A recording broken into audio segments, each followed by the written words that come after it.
Hello, everybody. Dave Neal here, stand-up comic host of Bachelor Nation News, and we have Clare Crawley responding to Bachelor Zach Shallcross's claims that he wasn't allowed to intervene in drama. And Clare responds with, "You don't have to do anything the producers tell you to do." You know what I mean? She's like, you actually do have autonomy, even though they might not tell you that. Claire is kind of like the cool older sibling that's like, parents, they just don't understand. Just because they say you shouldn't smoke after class behind the bleachers doesn't mean you can't. Here, have a light, kid? So anyway, she's of course on the side of like the production wronged me. You basically have golden boys, people that are still happily within the franchise, the grocery store Joes, there aren't too many of them. And then you have those that are like Claire, Caitlin Bristow, to an extent, Katie Thurston, that go, you know what? No, F the show. So we'll have to see what Claire has to say. Follow me on Instagram at DNeals. And if you're wondering what Claire is responding to, here's the clip from last week I'll share with you where Zach quickly says, hey, I wanted to intervene in the fights, but I couldn't. My hands were tied. Kills you. I don't know if I can say all of this, but I got to keep my mouth shut and let it happen as much as I can. So there are times when I want to speak up and be like, oh yeah, all right, let's go talk. But it's for the environment we're in to have it be handled by the women. I think there it is, folks. So I don't know if did I wake up on the wrong side of the bed, or is everything Zach is saying and or doing bothering me right now? Because I kind of feel that way. I'm annoyed. I'm annoyed by the pawn in which he's being played. Some of the comments here from the last video where I criticized him, and I respect and appreciate all of your comments. Jade said, you typically play devil's advocate, so I don't get why you're so pissed at Zach. He doesn't have to treat every contestant like he's their spouse. We have no idea why he may have been pissed at Greer. I don't think it's a big deal. My response to that was, I wouldn't want a spouse who acts that way when stressed out. Today it's COVID, tomorrow it's getting laid off. Yikes. Now again, this brings back the previous video, so if you didn't watch that, go check that out. But it's just this idea that, like, I don't know, he's I think what happens with the leads is sometimes they buy into the hype from the producers. I think it's the first time they get wined and dined.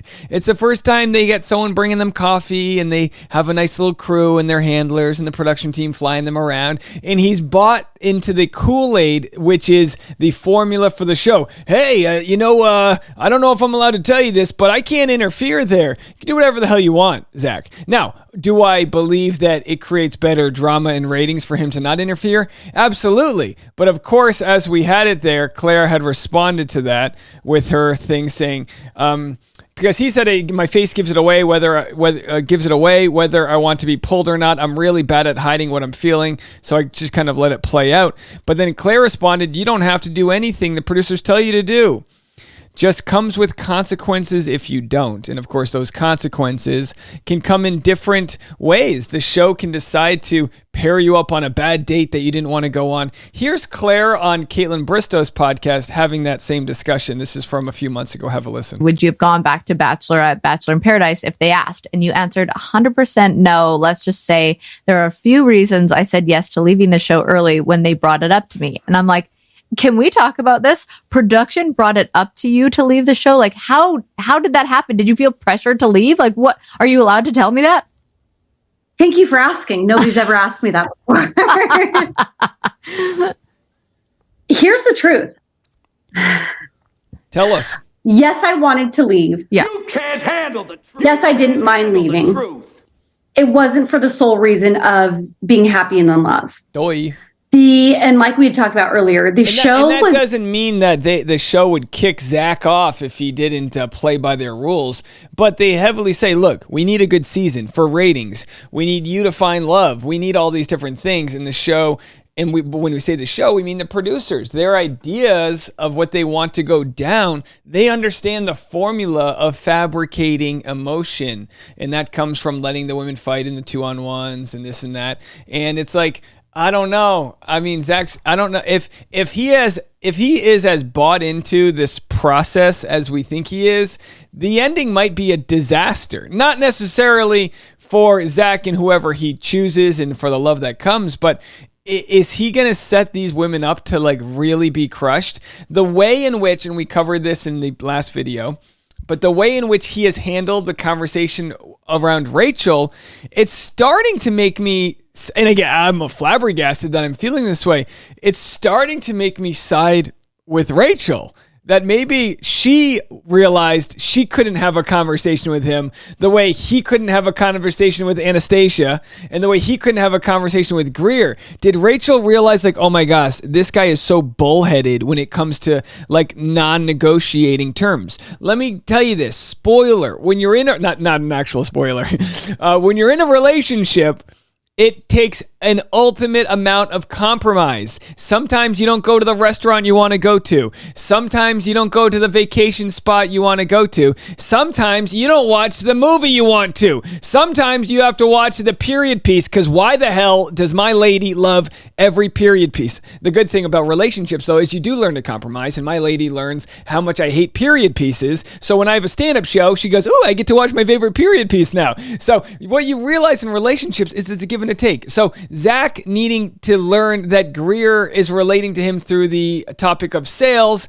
is a give and take. Zach needing to learn that you don't have to be controlled in each and every way by producers is a give and take. If he doesn't do that during this season, we're going to see some of the women really finally stand up for themselves. Now, could I be reading into things and it's a slow week and I'm just, maybe I've got a chapped, I'm stuttering, but maybe I'm just being a curmudge today. I'm not really sure. Let's finish what Caitlin has to say. There was a lot of pressure. Yeah. There was a lot of circumstances. There was a lot of things that happened behind the scenes that I didn't agree with, that didn't work for me. Yeah. And I think when somebody is, unfortunately, mostly I think this happens to women, but I think when somebody is a squeaky wheel, they get the grease. You're labeled difficult. You're labeled a bitch, labeled like hard and challenging. And it's like, which is partly why the show casts former athletes, because they learn how to fall into the ranks. They learn how to take commands from the coach, and they learn how to do what's needed. Clayton did this, just about every other former athlete does, where they start to talk about my journey, and we forget to realize the other people are on the journey too. So but again, it leads to good ratings. So what are you gonna do? I was difficult to deal with on the show because I was saying no to a lot of the things. There was a lot of things that, even the dodgeball date, that I got just ripped a one by Yosef. That wasn't my decision. I didn't bring 27 dodgeballs in the back of my trunk in my car to Palm Springs. Yeah. I love the visual. All right. Okay. So she clearly, Claire's great. And people do, if you are difficult as a woman, people do call you a bitch. And is that a control tactic to say you're moody because you're standing up for yourself? Maybe in some ways. But what we see is so far, Zach hasn't veered off, at least from what we've seen, he hasn't veered off of the company line. And we know the company does not care about Zach. The company is psychopathic. They care about ratings and making good TV. Will Zach get in the way of that crossfire? The comment sections on this past video I don't always share them, but it was absolutely great comments by you guys. Teresa said, Zach didn't absorb a word Greer said. Zero active listening skills. Yes, you're right. Jake Pavelka, is the perfect comparison in this situation. I like Greer. She's so sweet. He could have been more understanding. Maybe he wasn't feeling good and also not happy doing a Zoom with the ladies. Yeah, I understand all those things, but the second we start making sort of concessions for Zach, it's like, do you want to be in a relationship where the traffic's bad so you snap at your wife? These types of things. Again, I'm not saying that's what's going to happen. I'm just saying what I saw when I watched. So when I understand, I get a lot of credit for playing the devil's advocate and knowing there's always another side. But why? I'm just surprised that some people are sticking up for him. And some people said, hey, if the roles were reversed, people would have gotten mad at Greer. And I'm like, I don't think so. No, I think if anything, I think if the roles were reversed, if a female was just as dismissive to Zach as he was to Greer, that we would be upset. So I'm a little surprised because so far it's almost like this. Zach has had a very good season as far as how he's come across, and we're just starting to see a couple of the fractured moments, which happens where maybe he's not getting enough sleep, and maybe the COVID led him to be a little grouchy out there, maybe a little grouchy. Jason Tartik posted this. Since being on the show many, many years ago in 2018, I have in some way, shape, or form connected to this show. In no way, by the way, this punctuation's horrible. In no way, shape, or form have I connected during this episode. It's sad for me. Kind of miss that feeling. And if someone commented perfectly, old man yells at cloud, get off my porch. But I understand the idea of not connecting because it almost feels like the women aren't connecting. But it could be something where Zach's got his, it could be that Zach knows who he's going to choose. So all these other women, maybe one of the ways in which he's trying to let them down is to be tough with them. But I don't know. I don't know if that's a great strategy. And again, we have so many hypotheticals we're floating around. We will continue to give Zach grace, but we are going to look at Anastasia. We are going to look at Greer and start to go, Rachel Recchia, Anastasia, and Greer. If they could all talk, would they all come to the same conclusion that they're having a very hard time having a conversation with this guy?